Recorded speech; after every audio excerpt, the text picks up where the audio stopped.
Fab. Right, thanks for coming along to this session on interviews. Thanks. Yeah, thanks for coming along to this session on interviews. I have the rare pleasure of being in Oxford for a change. I usually work from home in this current climate, but it's really nice to be in Oxford. This is the sort of room where we do teaching and would also occasionally do interviews.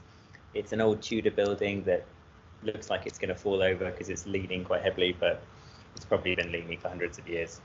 So it's quite nice to be in Oxford for a change. You might occasionally hear some buskers because we're right next to the big shopping street, so that's quite nice as well. Right, I hope you're all keeping well. The aim this morning is to talk about Oxbridge lectures. I can talk from some authority, having given quite a lot of lectures in the past, interviews in the past. I will hope to give you some of the insight as to how we judge your performance as admissions tutors, what sort of things we're looking for in an exceptional performance, and how you can start preparing and practicing for a good performance. First of all, why do we even use interviews? Well, they are probably best thought of as an audition for the tutorial system. So at Oxford and Cambridge, we teach in very small groups. In Oxford, we call them tutorials. In Cambridge, they're called supervisions, but they're basically identical. It effectively means that you're taught maybe one-on-one with a tutor and yourself, or perhaps with two students and a tutor, very, very small groups, very intimate sort of setting, insofar as we are able to get to know you very well, we get to know your strengths and weaknesses, and we have a very in-depth conversation about some stretching academic puzzle. And so in an interview, we basically just do the same. We have an in-depth stretching conversation about an academic puzzle, and we see how you cope with that, because that teaching style of working in very small groups is not for everybody. Some people prefer not to sort of talk through their thinking so much. They prefer to think about it later. It's worth noting that we're not looking for people that are terribly sort of garrulous and talkative and confident. Many of the students I've taught have been unconfident, anxious, quiet, shy. That's totally fine. But we still want people at some level to feel comfortable enough to share their thinking, share their ideas, and to discuss things. Okay, so that's one thing, is that we just want to see that you're willing to talk through problems. Another thing that we are testing in interviews is your capacity to think for yourself and to try and solve these problems. So what we're not looking for is a demonstration of knowledge. We're looking for a demonstration of thinking skills and problem-solving abilities. Okay, we will help you with that. So it is a dialogue, the interview. It's not a monologue. We won't give you a puzzle and then leave you on your own to try and solve it or just fail. We will give you support to try and get through that puzzle as effectively as possible. So what makes for a good interview performance? Well, some of the basics have to be ticked off, first of all, for it to be a good interview performance. You have to address the questions we've asked. You have to address them accurately, and you have to be willing to answer them. Now, that may sound annoyingly obvious, but there are various ways in which people subtly fail to answer the questions they've been posed in an Oxford interview. They may, for example, not listen carefully enough to the way the question's been worded, and they start to introduce different vocabulary, synonyms, or at least what they think are synonyms, but are actually sort of dragging them away from the core point that the academic was interested in. To make sure that you're answering a question accurately, just reuse the question when framing your answer. Don't try and change the wording of the question unless you have a good analytic reason for doing so, unless you think you improve the understanding of the question by changing its wording.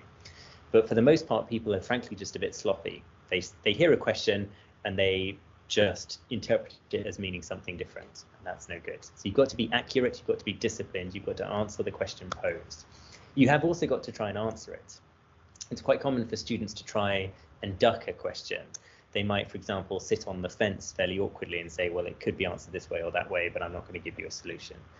They could say that it's an impossible question to answer and refuse to even try. So there are various ways in which students fail to try and tackle the question. There's a bit of a caveat to this, which is in, say, a mathematics interview. you may be given a problem to try and solve. And if you don't solve the problem, that's not necessarily the end of the world. The mathematicians will be interested to see how you try and solve the problem. So you need to aspire to try and solve the problem, even if you don't get to the final end point. That will often be fine. So that's a slight caveat to answering the question. Nonetheless, a good performance needs to fulfill the basics. Be clear, stick to the question posed, and for goodness sake, try and answer it. Okay?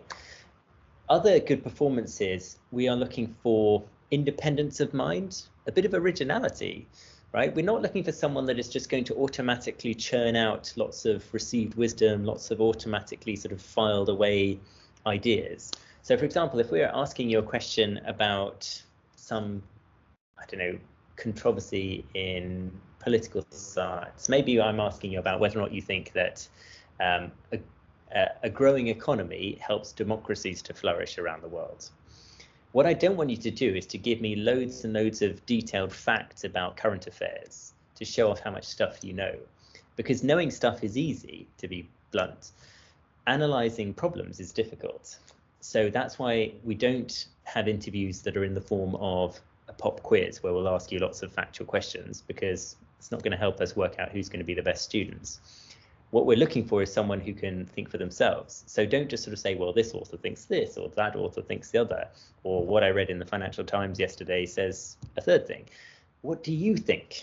You're the person we're interested in. You're the person we've never met before. You're the person whose analysis we are yet to consider. And we want to get a sense that you are willing. You may not be fully capable of it yet, but you are willing to get involved with intellectual discussion. Okay, it's fine if you're not completely confident in that. It's fine if you make a few mistakes, but you've got to try. You've got to try and speak for yourself, not on behalf of somebody else. Okay, the reason I'm emphasizing this point is because I've been in several interviews where the students, and so for my interviews for politics, they will try and lean on authorities. They will say, oh, well, this, you know, philosopher thinks that this, and that political commentator thinks the other. And in my mind, I'm thinking, what do you think? Tell me what your answer to this question is. I don't care what Plato thinks. I don't care what Hannah Arendt said. I care what you think. And I will constantly be trying subtly to pull them back. I might even bluntly say, okay, fine, but what do you think? And I'll say it in a friendly manner. But they will still try and show off stuff that they know. I think there's a perception that to be good in an Oxbridge interview, you need to just show off how much you've read. But that can actually be a terrible mistake, because you're not giving yourself the chance to express your own thinking on things. Okay? So usually the best policy is answer the question directly and clearly, think out loud so that your thought processes can become public knowledge, and think for yourself. Don't just think in a derivative fashion based on what someone else thinks. Think for yourself. Okay, now that sort of form of creativity you may think is beyond you if you're applying for a natural sciences degree or mathematics. But even in those degree programs, they will try and basically play around with your assumptions of how those subjects work. They might ask you something which is surprising. For example, a past interview question for mathematics was, how could we use a random number generator to calculate pi? Right?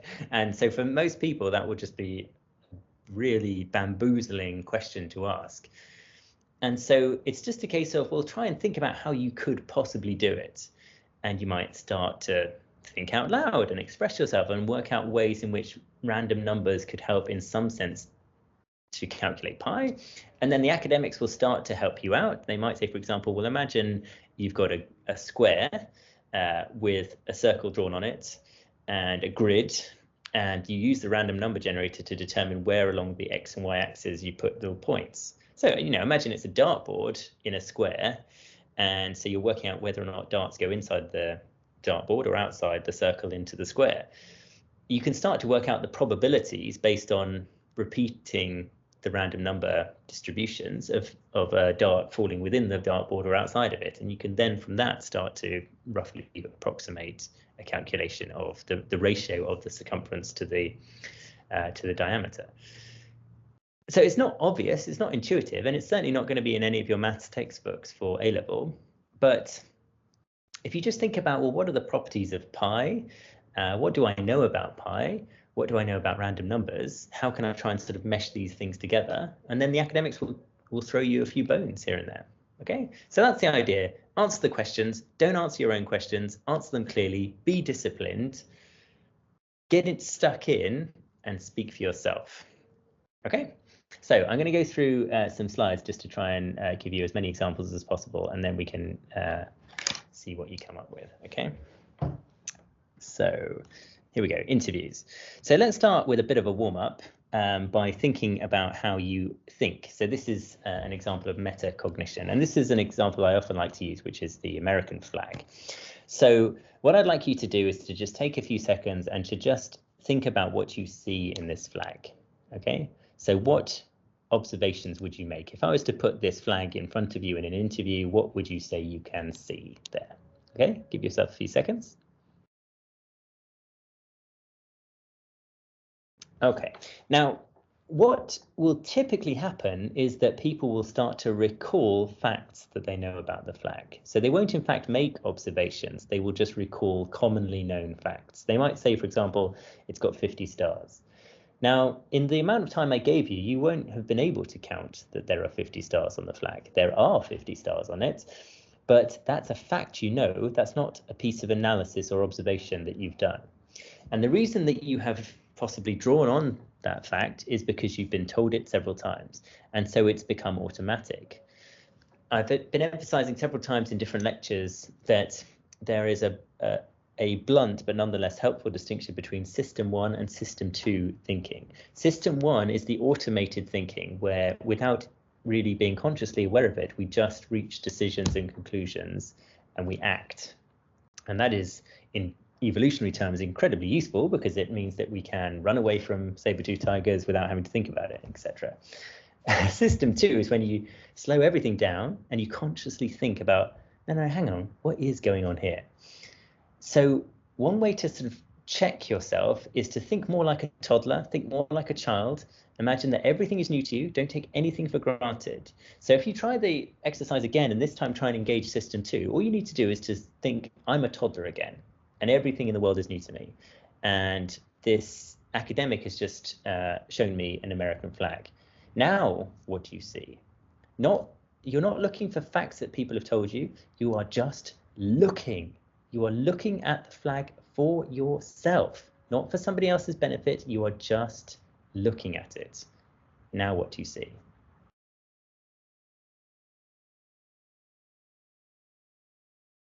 Okay, now I can give you some insight into what my own son saw, because I tried this out. He's 4 years old, and he just fired off lots of questions because that's what toddlers do. They don't know what this stuff is, so they have to ask lots of questions, and that really is a great way of analyzing some phenomenon. So he asked me, well, what is it? What's a flag? And what's it for? I mean, those are such great opening questions. As adults, we just magnificently take for granted these sorts of details. But what a weird thing this is. A rectangle of cloth that may have been useful when flying from the mast of a ship, but we still use it in the 21st century. What's that all about? So that's a great start. And then, then he asked about the shape. Why is it a rectangle? Why is it those colors? Why does it have stars? And why are those stars pointy rather than round? Why does it have stripes? Why do the stripes go in that direction? Why aren't the stripes wavy? Why aren't the stripes diagonal? Why aren't they more colors? So on and so on and so on. And from those questions and observations, you can have much more creative, insightful analysis. I mean, for example, the stars. Why does the American flag have 5 pointed stars on it? That's a great sort of toddler question. Stars are not pointy, of course. They may twinkle in the night sky, and that, of course, is what the points are abstractly symbolizing. But why 5 points? And why have the points so sort of neatly geometrically aligned as they are? And you may know, although knowledge is not being tested, but you may know that not only does the American flag have many 5-pointed stars on it, but so too does the Chinese flag, so too does the Libyan flag, so too does the Pakistani flag and the Angolan flag. A 5-pointed star is a very common, I would proffer a universal symbol of starness. So that's kind of mad, right? Even very different cultures speaking very different languages all understand what a star looks like, to the extent that they will even put it on their national symbol. Now we're getting somewhere. Now we're saying something that is quite unusual to observe. We're not just saying it's got 50 stars, because everyone knows that. We're actually looking into something for ourselves. We don't have necessarily any answers, but at least we are coming up with some really interesting analysis. In case you are interested, the answer is that the Egyptian hieroglyph for a star has 5 points, and all of the other countries that have adopted it as the symbol of a star have taken from the Egyptians' lead. Anyway, let's try it again. This time, you're going to think like a toddler, and you're going to have a look at this image. Tell me what you see. Okay? Just have a think about it. Engage system 2. Don't allow yourself to just automatically think it's a bowl of salad. Ask lots of questions like a toddler would. Think really deeply. Just slow everything down. Okay. There's a lot of science behind this, by the way. There's a great book by Daniel Kahneman called Thinking Fast and Slow, which covers this in enormous detail. Anyway, you know, if you were to ask a toddler to take a look at this, they might ask, well, they may know what a salad is by their age, but they might ask, well, why those particular vegetables in the salad, and where do they come from? Well, okay, so you can say that they are all vegetables that we can grow in the UK, but they didn't come from the UK originally. The tomatoes come from North America, cucumbers come from South Asia, lettuces come from North Africa and the Middle East. French beans don't come from France, they come from South America. So, you know, this is a little bowl of globalization. It's an amazing little sort of artifact of early trade. Then the toddler in you might ask, well, why is it in a glass bowl? And why do we have glass as a material? Where did that come from? My son asked me exactly that. Where does glass come from? And I wasn't sure of the answer, so I had to have a think about it, and then had to look it up. And you know, one possibility is that lightning striking on a sandy beach in the ancient world yielded glass that was then exploited by those that found it. Glass is an incredibly useful material, but we often take it for granted, as with everything else in our lives. But you mustn't do that, because if you want to be someone that thinks deeply and solves novel problems, you need to think in an innovative way. And it's easy. It's not easy, but it's something you can practice. It's not something you're born with. So this is a skill, as with any other skill, that you can get better at if you want to. Okay. So anyway, think like a child. Think more slowly. That's the aim of the game. So system 1, play to your strengths. So if you know a lot of stuff about something, you will automatically play to your strengths. There's no harm in playing to your strengths. If you do have a lot of knowledge, if you do have a lot of skill, that's fine. But also be self-aware. Note that that is what your brain is leading you to. If you allow it to, it will act almost automatically. So that's where you can get into the trouble of, if someone asks you a question, you automatically respond with a stock answer that's derived from a different puzzle, because you are just allowing your brain to lead you down that easy path that doesn't involve too much concentration. Okay? Think creatively through attention to detail. I'm not sure I know exactly what the formula for being a creative individual is, but I'm sure that one element of it is through detail. Creative people sweat the small stuff. They are not sloppy. They are not lacking in discipline. They realize that detail is important. Okay, one of the most frustrating things I see in interviews is really bright people, very, very capable. They are just skimming over the surfaces. They're ignoring specific things I'm asking them, and they're just going over it in a roughshod way. You must take close attention to details. When I show you the American flag, if you just see what you've been told to see, that means you're not considering the details. And it's just a question of switching your brain to system 2, just slowing down your thinking and concentrating a bit more. Okay? And then you need to examine alternatives. What are the things you're missing? Think about what you've not thought about. Try and sort of check yourself and think about it.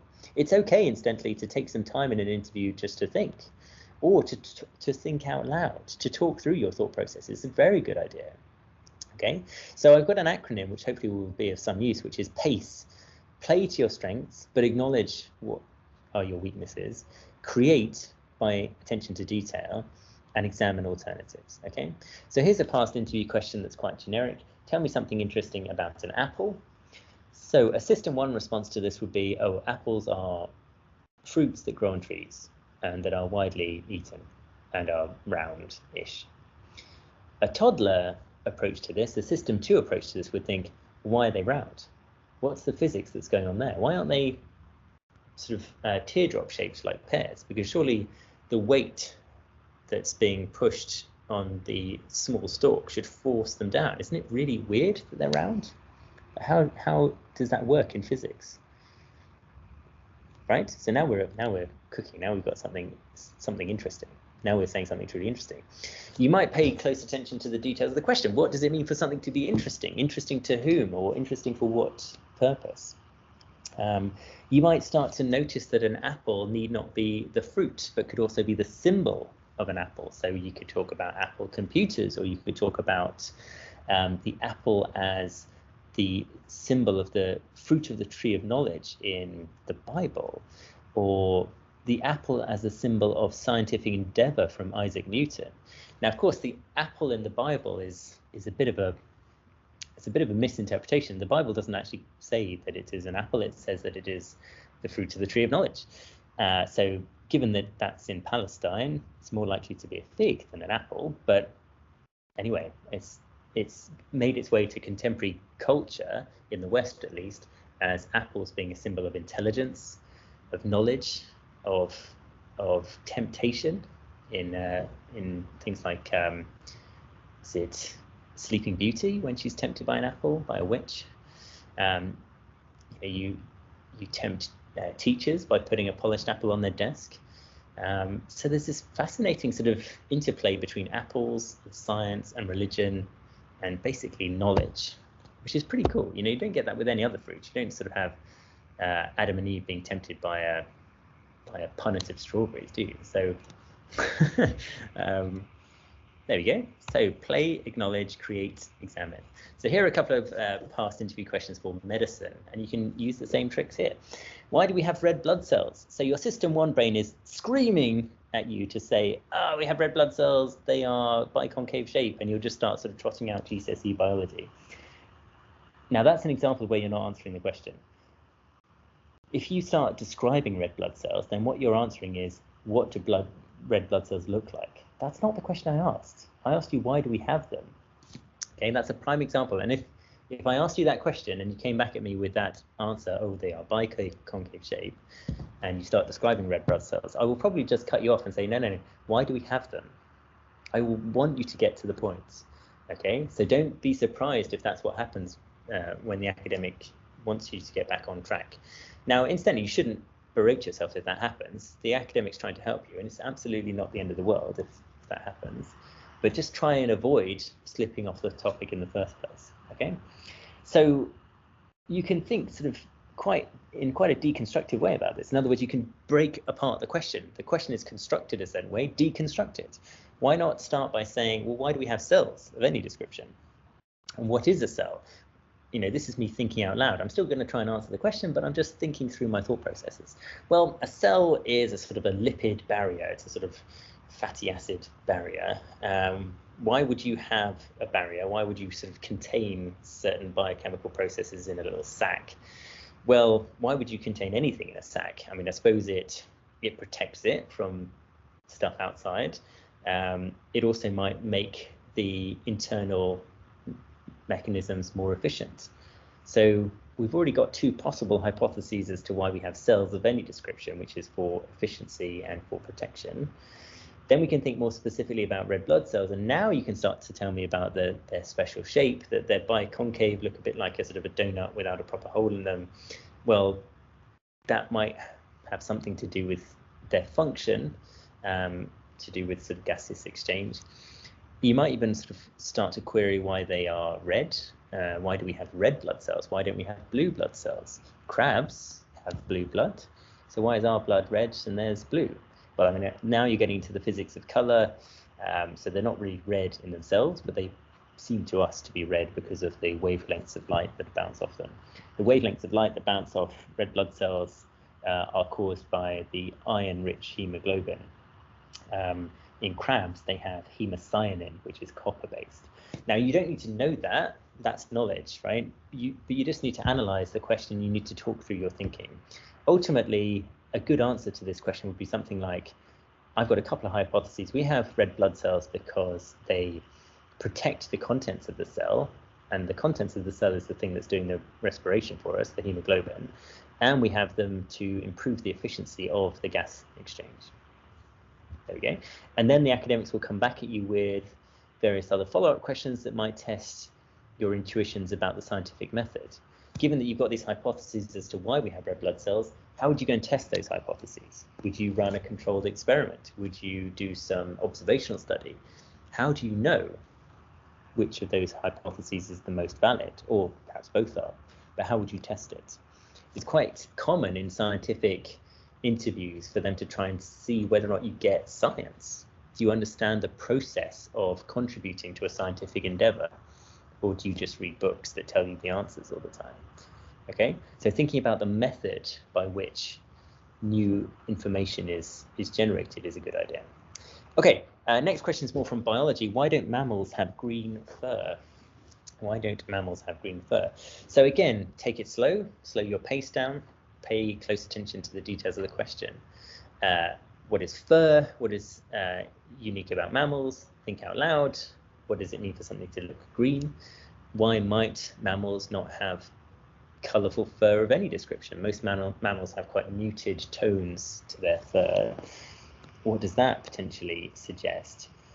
Maybe suggests that they are not evolved for daytime terribly well. You know, if you imagine that mammals were evolved for operating in the daytime, they might have slightly more garish coloring, such as we see in various species of bird or reptile or amphibian. So they've got these sort of muted, mottled tones, which might be better suited for nighttime living. So that's one possible hypothesis about the color of fur. Anyway, you know, you think about it for yourself, but make sure you answer the question. Make sure you look at the details. All right. Here's a question from mathematics. When does 2 + 2 not equal 4? It's a tricky question, but again, you know, the interviewers will help you through it. So just start to think out loud. You know, what does it mean for something to be 2 in the first place? 2 things plus 2 other things may not equal 4 if those 2 things are not in fact equal, if we've made some sort of mistake in quantification. But more mathematically oriented, we need to think about, well, what is 2 relative to what? Relative to what baseline? Now in maths, we have base numbers. So in the decimal system, as the word implies, decimal, the base number is 10. So we count up in tens. So what we're really saying is 2 to base 10 plus 2 to base 10 equals 4 to base 10. But you could potentially play around with your base numbers, and you could say, well, 2 to base 10 plus 2 to base 2, which would be binary, equals something else. Or you could say 2 to base 10 plus 2 to base 10 equals 4 to base, or, you know, whatever, in a different base number. You're not really supposed to do that, of course. That's breaking the rules of maths. But that yields another insight, which is that maths has rules, a little bit like language has rules. And if you break those rules, then people start to fail to comprehend what you're trying to say to them. But it gives us a nice sort of insight into one of the potential ways of conceptualizing mathematics, is that it's a language. It's a structured language that symbolically represents reality, just like English does, just like Welsh does, just like Dothraki does, right? These are all ways of trying to represent reality. And just as in English, you can make grammatical, syntactical errors and confuse everyone, you can do the same in maths. So 2 + 2 could not equal 4 if you basically just ignore the rules of maths. Okay. Now, again, you don't need to know this stuff, but you just need to think out loud, Think about quantification, think about summation, think about base numbers, all of that sort of stuff. And gradually the interviewers will help you through it. All right, but it'll only work if you slow down your thinking process. And like I say, that's not a flaw. That doesn't mean you're going to look slow. It's going to make you look diligent. So don't worry if it takes you a while to answer these questions, or indeed if you start just thinking out loud. That's good. Right? What you're not expected is to just blurt out the correct answer immediately. That's not what we're looking for. Okay, here's a few sort of wacky questions. Does Google know us better than we do? Now, here's an opportunity to say something quite original and creative. So maybe try and challenge yourself to work backwards from a more counterintuitive answer. Because remember, you're just trying to show off your thinking skills. You don't actually have to believe what you say. So one sneaky trick of doing so is to just work out, well, what's the hardest answer to this question, and see if you can do it. So does Google know us better than we do? The intuitive system one automatic response to this is no, of course not. So why don't you try and sort of think, well, I'm going to say actually Google does know us better than we do. How can I work back from that and justify it? How can I have some fun and see what comes up? I mean, you would then need to get into the weeds of what it means to know us better. So you've got to pay close attention to the question. And you can start thinking about limitations to self-knowledge. For example, we may not have particularly accurate minute-by-minute information on our physiology or on our innermost desires. We are often quite blinded to our unconscious desires. But Google probably knows those pretty well. Those sort of Freudian slips become much more overt when you're Googling something. And so maybe they do know certain dark secrets about us. Whether or not that means they know us better is, of course, a conceptual debate that you're going to need to have. But try and have some fun. Don't just take the easy path that everyone travels. Try and play around with it a bit. Here's a question from English Literature. What books are bad for you? So this absolutely hinges on what it means for something, and specifically a book in this case, to be bad for you. I mean, I guess you could just indulge in wordplay and say, well, a book's bad for you if you ate it. So any book's bad for you if you ate it or used it as a suppository, right? Both would be terrible ideas. But of course, what we're really getting at is what books are bad for you to consume in the standard method of consuming literature, i.e. reading it. Is it possible for any book to be actively bad for you? Could you, for example, get stupider by reading a book? Could you become more unreasonable, more bigoted, more acerbic? You name it, right? I mean, the temptation is that there is certain sort of trashy pulp fiction out there that will make you dumber as you read it. But of course, provided you don't switch off your critical analysis, then you won't get more stupid. Also, it could be that those sorts of books are just fantastic light relief. You don't have to read august tomes all the time.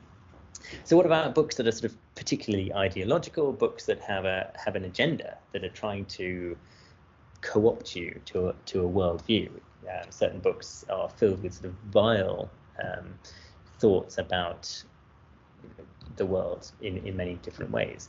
Maybe those books are bad for us as well. But then the implication of saying that they're bad for people would be that you should ban them. And that's potentially a step towards regulation that some would be unwilling to take. Anyway, do think through all these parameters, but as you go through it, eventually the interviewers will push you for an answer. Yeah, okay, that's really interesting, but what books are bad for you? And so you would need to come up with some sort of specific answer and have a think about it. But again, if you want to, you can try and counter intuition. You can try and play around with it. You could say something like, the books that are bad for me are the greatest works of literature because they indoctrinate me into a particular cultural mindset. They are only the greatest works as a result of sustained collective snobbery, and they are the greatest works for the most part of old dead white dudes. And so they're bad for me because they are so selectively chosen. So again, I'm sort of playing around with what's the hardest thing I could argue here, and I'm basically trying to argue that reading the Canterbury Tales would be bad for you. which is pretty counterintuitive, right? But who cares, right? It's not wrong, it's just different. All right, so have a think about it for yourself. Right, how many molecules are there in a glass of water? So this is a past question that could be used for physics or chemistry. Again, you know, pay attention to the question wording. You're going to need to guess the parameters of the glass. So you might want to say, just specify that we're going to be talking about a cylindrical sort of highball glass. So it's perfectly straight circles at either end containing the water. We will have to work out what level the water's up to, but note that of course there will still be molecules in the gap between the end of the water and the top of the glass, because there'll be molecules of air and various other things. You'll need to think about the volume of the glass. You'll need to make some sort of guess at the amount of volume that's taken up by individual molecules, and so on and so forth. You're not going to be forced to come up with a specific answer. You know, oh, well, I don't know, 20 septillion molecules are in a glass of water.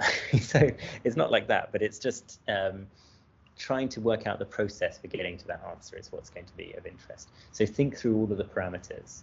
I need to know how many molecules in a glass of water, and just break it down like that. How does glass transmit light?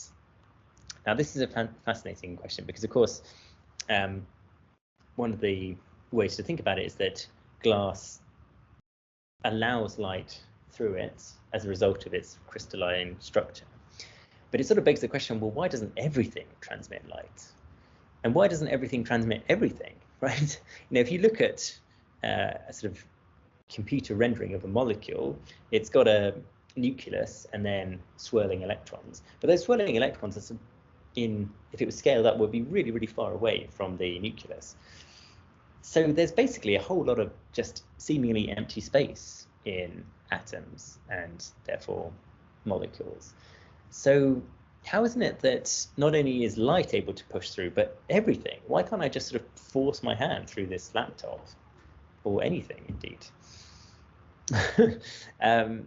So this is where it starts to get a bit funky and interesting, and we can think about the notion of transmissibility of matter, of light, of radiation, of all sorts of things. Because, of course, some forms of electromagnetic radiation will transmit through everything, right? I mean, that's how X-rays can pierce through your skin and organs to see your bones. And radio waves will go through pretty much everything as well. Anyway, so just have a think about it. Think about the elements of the question and aim for an answer. All right, what should you do now? Right, well, remember pace, play to your strengths, know what you're good at, but be self-aware, acknowledge that your brain is going to be operating in system 1 if you're not careful. If you don't pay attention to it, it will just find the automatic response to everything, and that's not necessarily going to be in your best interests. Create by trying to say something fresh and new. Do so by attention to detail. Do so by reading what other people think, but don't just copy them. Think for yourself. Give yourself plenty of time when you're reading to think about your own thoughts. And don't just think about the substance of what you've read, but also the process by which it was produced. So if you're reading a piece of literature, think about the themes, think about the language, think about the style, but think about, you know, how it was put together as a piece of work. If you're a scientist, think about the conclusions that you've read in a scientific paper, but think about the method by which they reach those conclusions as well. How do people do science? How do people do history? These are important procedural questions that will help you when it comes to answering interview questions. Okay, and examine alternatives. Make sure that you are at least vaguely conscious of what you're not saying. Okay, perhaps even don't make it vaguely a source of consciousness, but say it out loud. This is what I'm not arguing. You know, tell the listeners what you have thought about but have decided to reject. Okay, so hopefully that makes a bit of sense, but I would love to hear some questions from you, so do please let me know if there's anything that is of any doubt. Thank you very much for watching. Cheers.